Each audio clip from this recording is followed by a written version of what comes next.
Welcome back to the Michael Lofton Show on Reason and Theology, joined by Pedro Gabriel, returning guest, been on the show multiple times. Honored to have him back on. We're talking about his book, Rigidity, Faithfulness, or Heterodoxy. And so we're going to be diving into the topic of rigid traditionalism, and whether or not this is a Catholic approach or whether or not it is problematic in nature. Welcome back, Pedro. How are you? I'm fine. Thank you for having me once again. Oh, it's always an honor. Really enjoyed having you on previously and looking forward to this one. So, this is a topic we see Pope Francis talking about um, fairly often. Actually, I recall when I was what you might call a radical traditionalist, I remember reading some of the homilies of Pope Francis where he would speak about Pharisaicalism.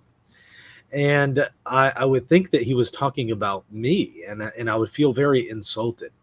And I suspect that there's a lot of Catholics out there who um, encounter such criticisms from Pope Francis and they feel personally offended. And so I am happy that you tackled some of those things in this book. For instance, you have a chapter that's devoted to Pharisaicalism, where you discuss Pope Francis's views there. So I'm looking forward to talking about that, especially given my own personal interaction with that. Well, let's talk about rigidity first. What exactly do you mean by that when it comes to a spiritual approach or a Catholic approach? Well, regarding the definition of rigidity, I would say that the common thread of all the mentions that Pope Francis does regarding this phenomenon is that rigidity is adhering so tightly to the tenets of the faith that you end up perverting those same tenets. Okay. In this, for example, you mentioned Pharisaism. Mm-hmm. The Pharisees at the time were the ones who followed the law. They were the ones who were more perfect in adhering to the tenets of their religion. Yeah. But the end, they adhered so tightly to those tenets that they missed something that was crucial, that was very important, which was that the lawgiver himself would want to come to incarnate, to interact precisely with those who had trouble following the law. Yeah. And so they ended up, ironically, by adhering too tightly to those religious tenets, they ended up perverting the faith. They did not recognize the fulfillment of their faith. Now, but I suspect when people hear that, though, here's how they're going to hear that. They're going to hear, wait, you're saying, are you saying holding to God's commandments somehow is rigid and somehow leads to missing the mark? Is that what you're saying? Well, sometimes it does. And the book tries to explain precisely that. I went through several examples, historical examples, undisputed examples that any traditionalist today would recognize that are heresies or heterodoxy or missing the mark, and showing that people who believe that they were adhering very tightly to those religious laws, religious practices, ended up missing the mark, because because you have to also, and this is the main point also, if you are going to be faithful to God, you have to allow yourself to be guided by Him.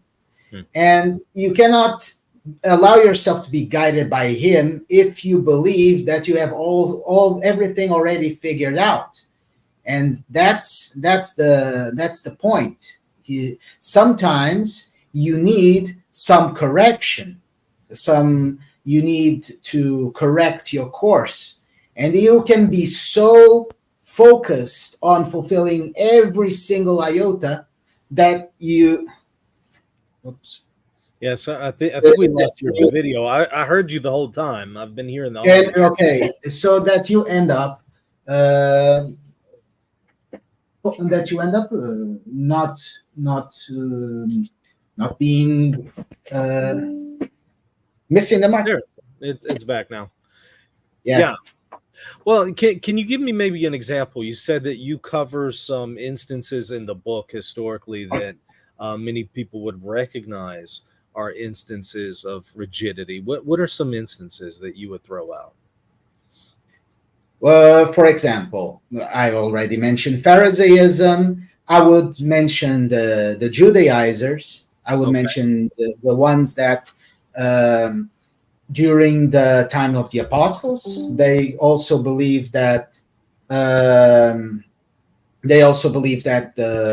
were fulfilling the law of Moses, Mm-hmm. and that for that for that purpose that they did not accept the correction of Saint Peter. Saint Peter uh, was guided by God Himself, Right. and into saying that the Gentiles did not need to fulfill all of the laws that the Jewish Christians had to. Mm-hmm. So, uh, and they eschewed correction. They eschewed correction, and this was bad because Saint Peter was being guided by God Himself. God Himself was telling him, no, the Gentiles do not need to practice every single law, namely the ritual laws. And if you go to the Bible, to the Old Testament, you see that there are not all the laws. Not all the laws were also to the foreigner that lives among you. Only a certain subset of laws were applicable to the foreigners that lived among the Israelites. And those were precisely the laws that the Council of Jerusalem, the apostles said, are universal. And so it was already there. But precisely by focusing too much on following the law, the these Judaizers missed the mark, which was that we were trying to the church was growing, and it was growing mainly amongst the Gentiles, and being too strict might thwart that growth. They were missing the mark. Uh, and I have other examples: the Jansenists, the Donatists, the Novatianists, Pelagianists, all examples that traditionalists nowadays would recognize missed the mark. But they were not laxists at all. They were not saying, "Oh, we don't need to follow the law." No, they were rigid. So you cannot say that being rigid all the time will inevitably lead to faithfulness. It might lead, but not always. It's not by being rigid that you are certain that you are being faithful. Yeah, I think of Jesus who said, I desire mercy and not sacrifice, of course, quoting from the Old Testament. Now, obviously, God instituted the sacrificial system and wanted Israel to uphold it, but there was a greater priority here, and that is mercy over than sacrifice. And some people at the time, especially some of the Pharisees, missed that. And I think that might be taking place with some Catholics today. They recognize that yes, God has commands and expects us to follow them, but He also prioritizes mercy. Mm. And I think some people forget that. Yes. And Hmm. prioritizing mercy does not mean that fulfilling the law is not important, but Right. it means that your emphasis needs to shift. You need to fulfill the law in a sense that you are being merciful. Because if you use the law to work against mercy, you are perverting the what the law is intended to do. And for example, in my book, I mentioned that there's the laws of the Old Testament, the laws that govern Israel, and you have the law that says on the Sabbath you shall not work. Right. Why is that? It's a good law. It's a Sure. merciful law, so Sure. that the worker might have its rest, so that Right. he will not be forced by an employer that is that does not have scruples. That he might be forced to work every day. No, the worker needs to rest. That's merciful, and that's a good law. And there was also the law that said that the poor people could glean the fruits from, or the grapes or the cereals from the fields. So the owners of the fields had to leave the grain and the fruits that fell there so that the poor could get them. That is also merciful for that, so that the poor will not starve. So what did the Pharisees do at the time of Jesus? They saw the disciples gleaning on the fields on the Sabbath, and they said, no, that's against the law.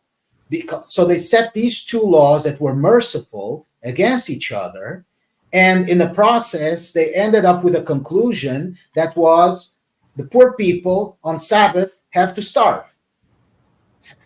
So yeah, by adhering so tightly to the letter of the law, they ended up thwarting, perverting the meaning of the law, the purpose of the law, the intended objective of the law. Yeah, they missed it, and that's why Jesus says that the Sabbath was made for man, not man for the Sabbath. And then he points to instances, if you have an ox in a ditch on Saturday, on the Sabbath, which one of you are just going to let your ox kind of die? No, I mean, you're going to go out and get it out. And so cases of necessity, obviously, um, thwart the command. And that's why he points to healing on the Sabbath. Some people were really upset with him doing good works of mercy, such as healing on the Sabbath. And they say, you can't do that.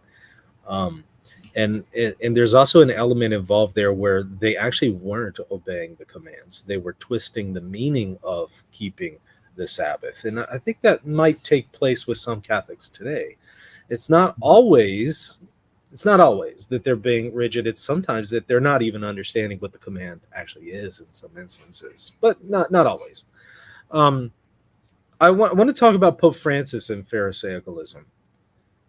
What exactly is his view here on the problem of the Pharisees, and how does he tie that into issues today? Uh, when I wrote my book, I went to research all the interventions that I could from Pope Francis on rigidity, tried to read them under proper context, and tried to see if there were patterns that would emerge on each intervention. And what I noticed is that when Pope Francis speaks of the rigid people in Yeah, the context of Pharisaism, yeah, he usually ties it up with the concept of a double life.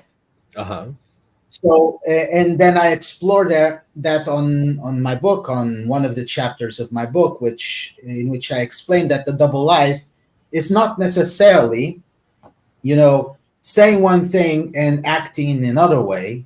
okay, You might actually practice what you preach, but practicing and preaching are still external acts.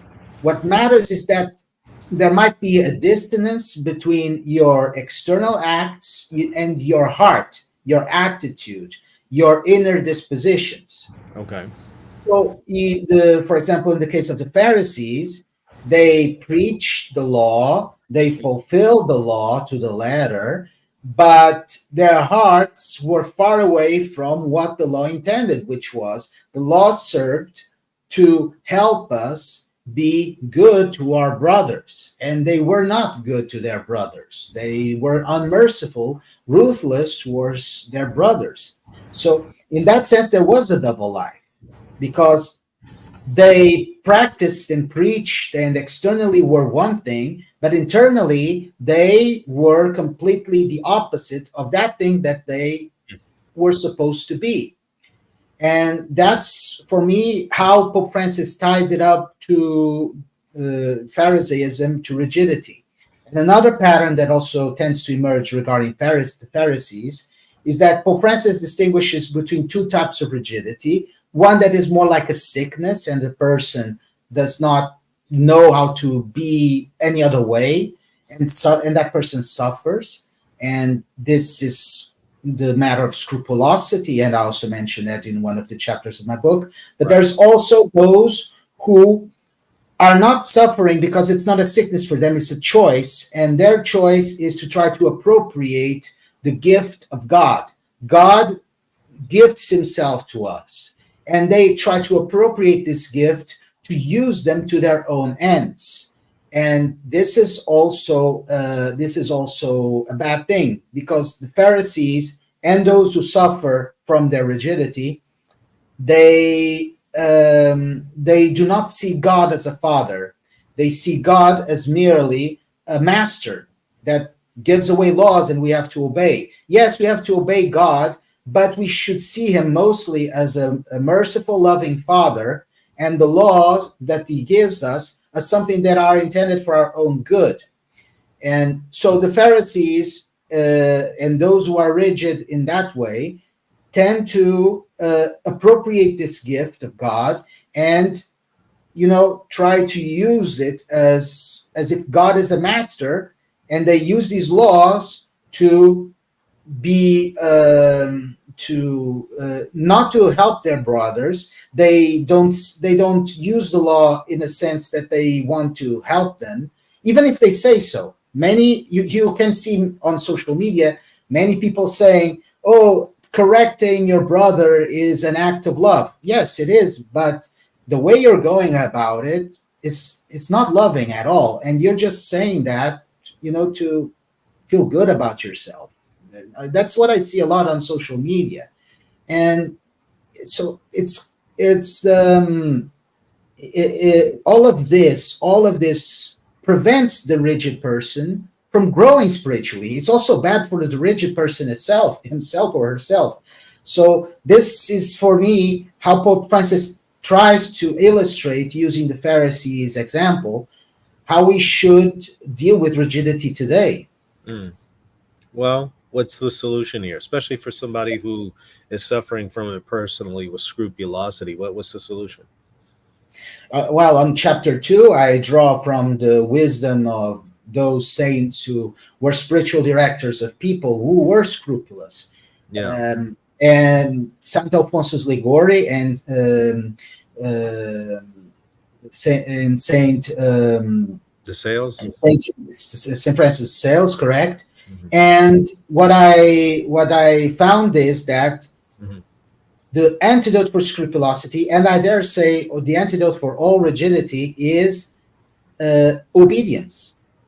Obedience. So you see that in Saint Alphonsus Liguori and Saint Francis de Sales, they would say to their people who were scrupulous and that were under their care, do not think that I am like a laxist person that is trying to tell you to chill a bit, that you are going to, oh no, this spiritual director is bad, I need someone else. No, that's the danger of private judgment, because a person who thinks like this will never be able to heal himself from scrupulosity.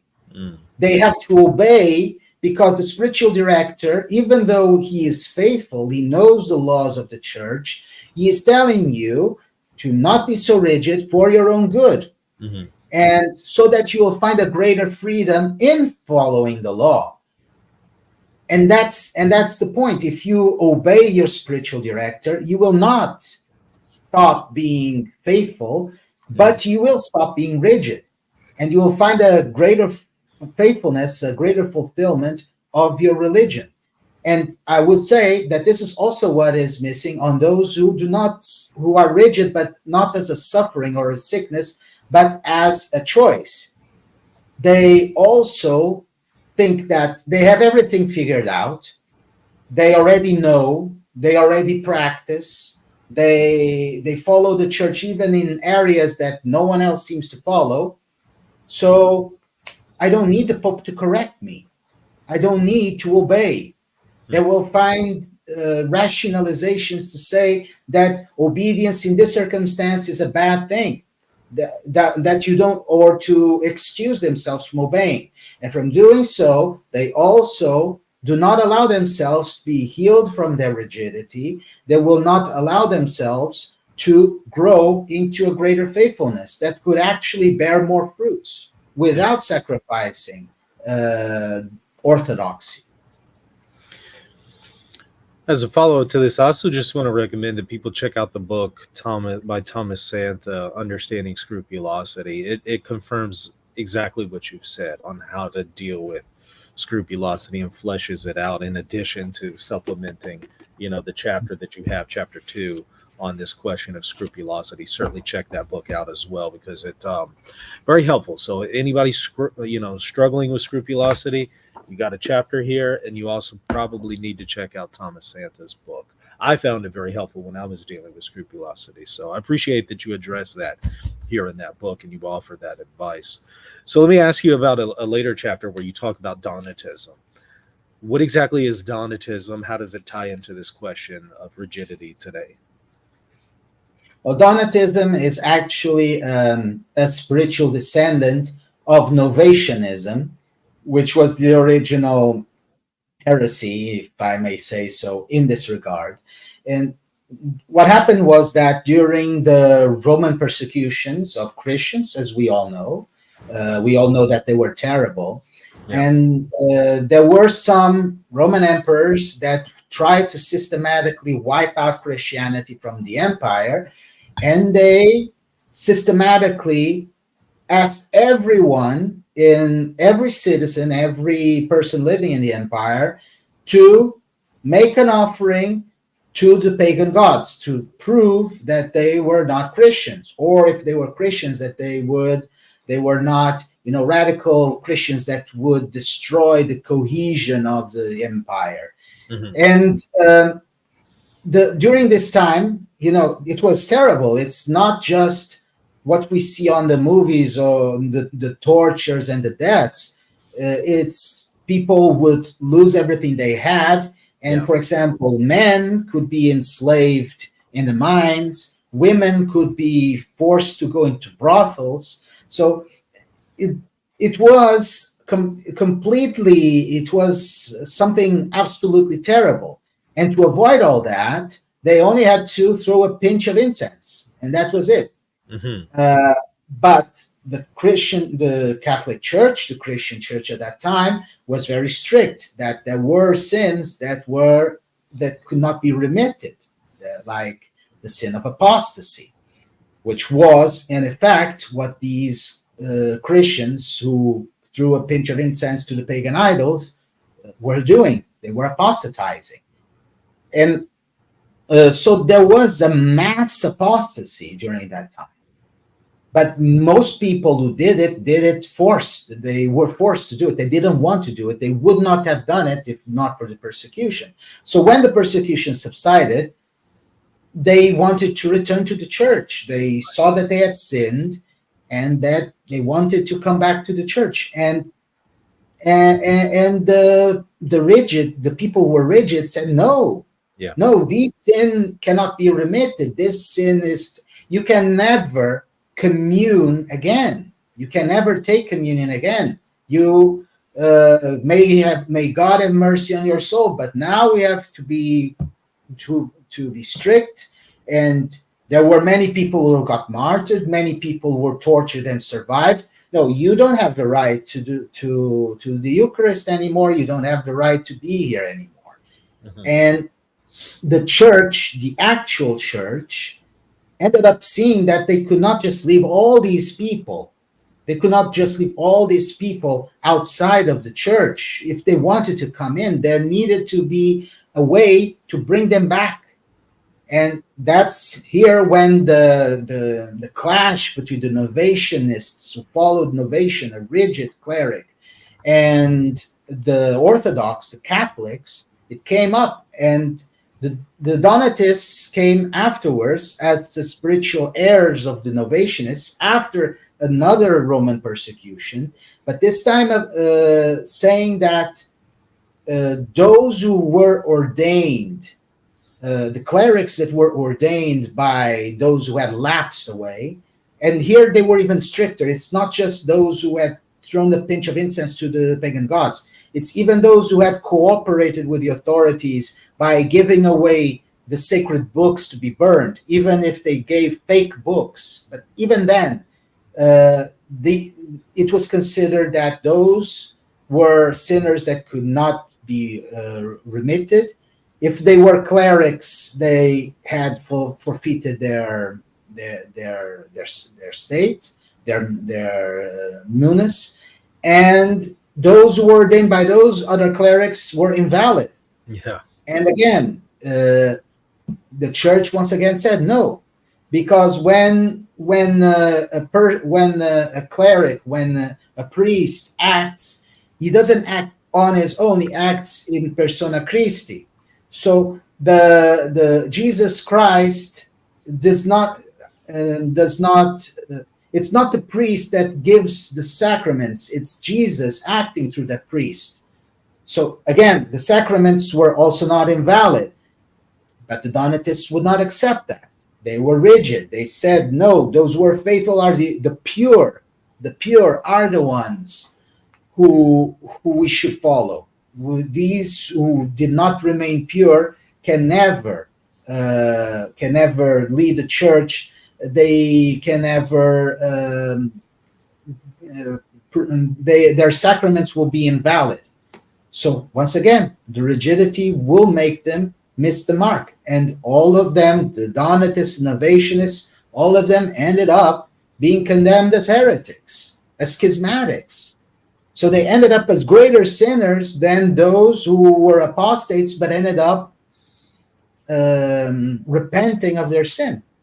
This is one of the reasons why I say that the radical traditionalists today, if you just put them back in like the 4th or 5th century, they would be Donatists. They would be heretics and schismatics in that context. And that's what they don't realize. If you just took the same characteristics, put them in a different day and age, they would end up being the very ones that the church later on condemned. And I suspect that they're also going to, that kind of radical traditionalism of today is also going to be condemned by future generations. It's interesting you talk about, the church basically had to say, look, we can't be this rigid. We have to allow some of these people, or these people who had betrayed our Lord, we have to allow them to have a time of penance and come back to the church. Who was really spearheading that was Rome. Isn't that interesting? Rome was saying, we need to be merciful.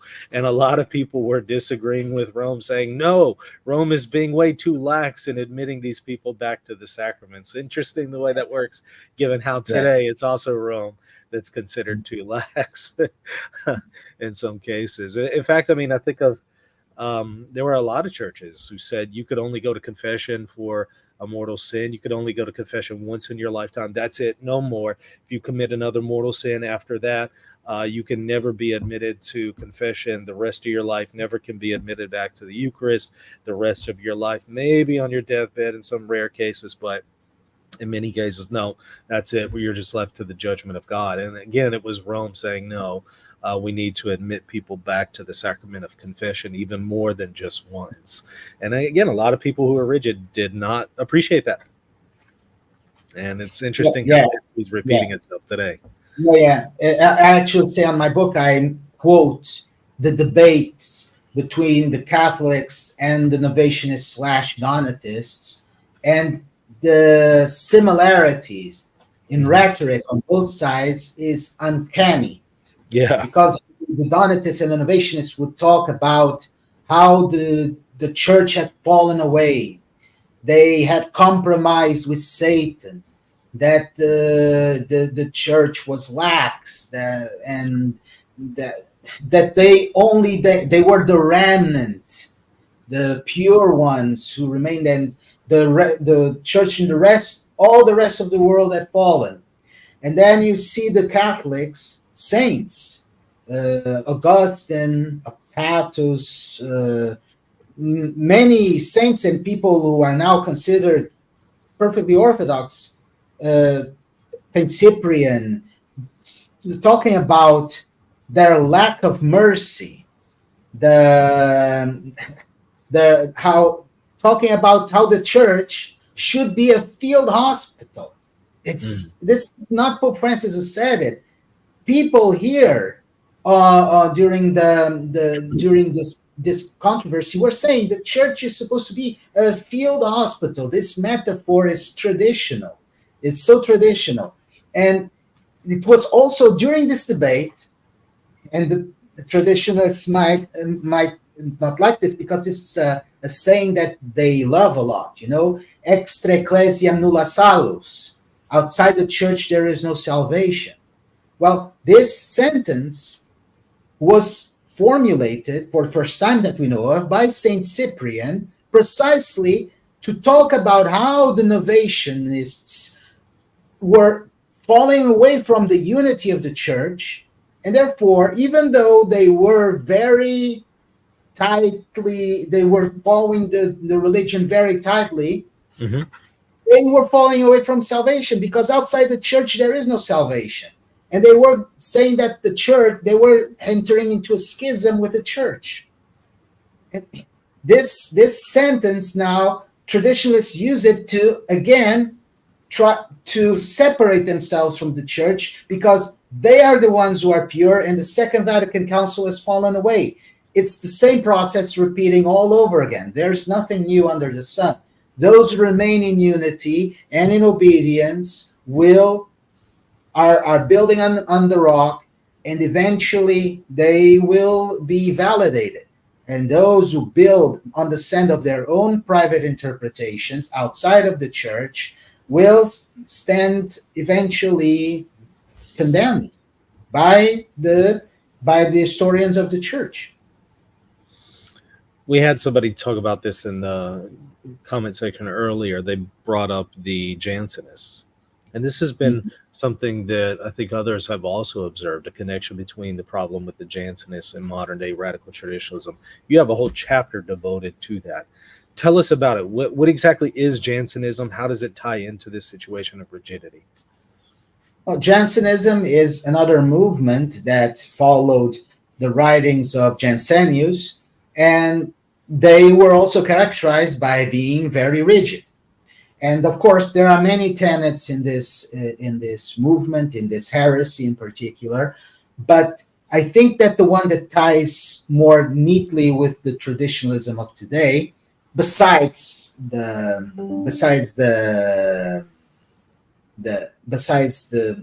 fact that they're not in obedience and they did not accept the correction of the Pope, but besides that, is this.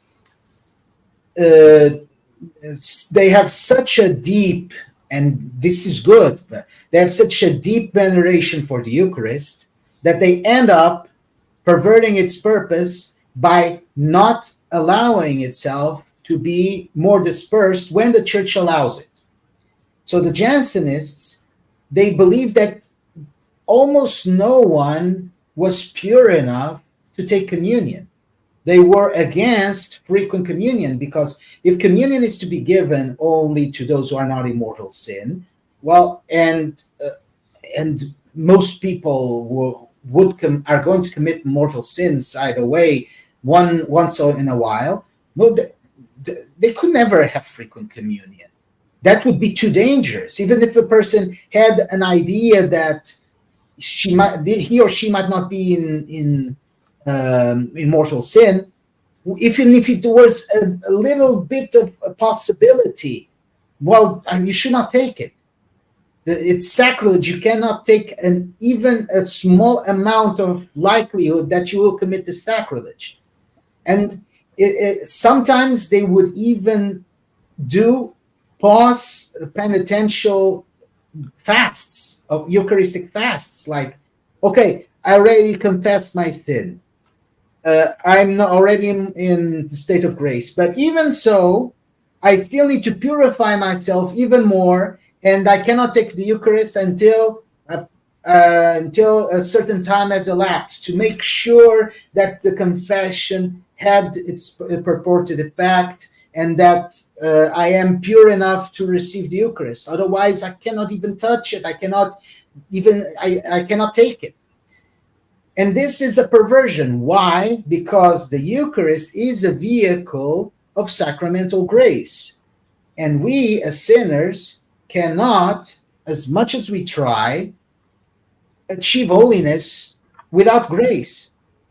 So the Eucharist is precisely more important to those who are struggling with sins, with those who are struggling with impurity. Yes, it's good to venerate the church, but if you keep the Eucharist locked away in that box and you never allow it to come into communion, to come to the sinners, it will not produce its effect. It will be perverted. And you nowadays you see this also, that there is, even with the Amoris Laetitia debate, this idea that those who are not in mortal sin, but who do not fulfill some artificial rules that those who are dissenting from Amoris Laetitia are setting a pattern, even though the church did not set that pattern, uh, that these sinners cannot take communion. Well, these are precisely the people, if they are not in mortal sin, whom will benefit from the Eucharist the most. And that's why the saying from Pope Francis that the Eucharist is not a reward for the perfect, but it's a medicine for the weak. This saying does also not come from Pope Francis. It comes from one of the greatest champions of frequent communion, Pope St. Pius X. Pope St. Pius X said this, that the main purpose of the Eucharist is not to be honored. It's good that it's honored, but it's not its main purpose. Its main purpose is to help those who are struggling with sin to achieve holiness. And that the Eucharist, he said so in Sacra Tridentina, the Eucharist is not a prize for the perfect, it's a medicine for the sick. Again, the Pope Francis is being traditional. Those who don't understand these sayings and how they came about, or even that these sayings are older than the Second Vatican Church, are the ones who believe that they're following tradition, but they don't. They are missing the mark. Their knowledge of tradition is limited. That's why they should have the humility to let themselves be guided by the Church, who is guided by the Holy Spirit.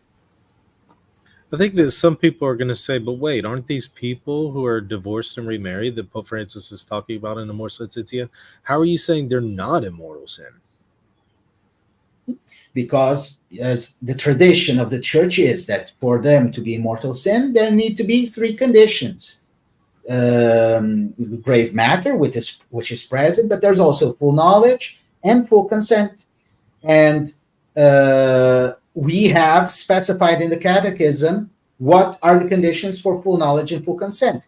And again, this is a traditional teaching, a teaching that goes back to the Council of Trent, and that was formed from the virtue ethics of St. Thomas Aquinas. Sure, maybe the church in those days had not developed fully those teachings so that they would arrive at the conclusions that Pope Francis arrives today. But the logic, the reasoning, it was already there. It's traditional. And it's part of the function of the church, of the mission of the church, to properly interpret tradition and to develop it where it can be developed. It's kind of like in the first century. I don't think that most Christians were venerating icons, but the logic for the veneration of icons was there in the first century. And it just took some time to kind of develop that and flesh that out and realize the conclusion of the logic. Yeah, I certainly think that's applicable here. And in the case of icons, what kind of precipitated that was controversy surrounding the use of images. So in the same way, what precipitates this conclusion are controversies related to people who are divorced and remarried. So, yeah, it makes sense. So I appreciate that you address that parallel there. Well, we're relatively we're up against the clock here, almost out of time. We got just a little bit of time left. So I want to ask you briefly, do you have any plans for any other books? Do you have anything else you're working on right now? Well, at this moment, I'm mostly, translating my previous book, The Orthodoxy of Amoris Laetitia, to Portuguese. But yeah, I guess that if God wills, I might write more books. Let's see how it goes. But at this moment, I'm still in the preliminary stage. I'm still uh, trying to consolidate these three books that I already put out: The Orthodoxy of Amors Laetitia, Heresy Disguised Tradition, and Rigidity, Faithfulness, or Heterodoxy, so that they will be more widespread. Yeah, that's good. Anything else that you wanted to touch on from this book that we didn't get a chance to address? Anything else you want to sneak in there? Yes, I also want to make sure that people don't get the wrong idea Mm. that on the other, by saying that rigidity is not necessarily faithfulness, or that it can even be heterodoxy, that I am proposing the other extreme of laxism. Right. That's obviously not the point, and I wanted to make that so clear that it was the first chapter of the book. It's not that, and this is one of the points. If you are always going with laxism or always going with rigidity, this is also a kind of rigidity, yeah? Because you always have the same answer to the problems. You have a problem and you always go the rigid route. Hmm. Even if you might have some flexibility, you always go the rigid route. That's rigidity. But if you're lax, you might always, you have a challenge, you have a choice, and you always go the flexible route, always the liberal route, always the lax route. This is also a kind of rigidity because you're always set on this pattern, always set on this path. No, what Pope Francis wants us to do is to have discernment. And that's one of the points that people might not understand, is that the faith is not about this checklist that you have to follow all the points and then you're safe. No, you have to form your conscience so that at any given moment you know how to apply the theory to that particular circumstance. Does not mean that morality changes according to circumstance. It means that you have to have discernment to know how to apply the immutable laws of the church to every single particular circumstance, so that you will not pervert the religion, so that you will not pervert the law. And so that's why Pope Francis has such a great emphasis on discernment, on attuning your reason to its proper end at any given circumstance. And people who are rigid confuse this call to discernment as an excuse for laxity. But that's not the point. And that's precisely why the first chapter of my book is to try to dispel that idea. Discernment is not to be made as an excuse for laxity, even if some people might use it that way. Discernment is meant precisely to know how to best apply the faith to a reality that is complex, that is nuanced, and that requires us to act as humans, not as machines, not as computers that just spit out the same answer depending on input. No, we are human beings that need to form our God-given conscience in a way that will always fulfill and the moral law and be faithful. But yeah, knowing when you have to be rigid, because sometimes you have to be rigid, sometimes you have to be strict, but sometimes you have to be flexible. You need to know when is when.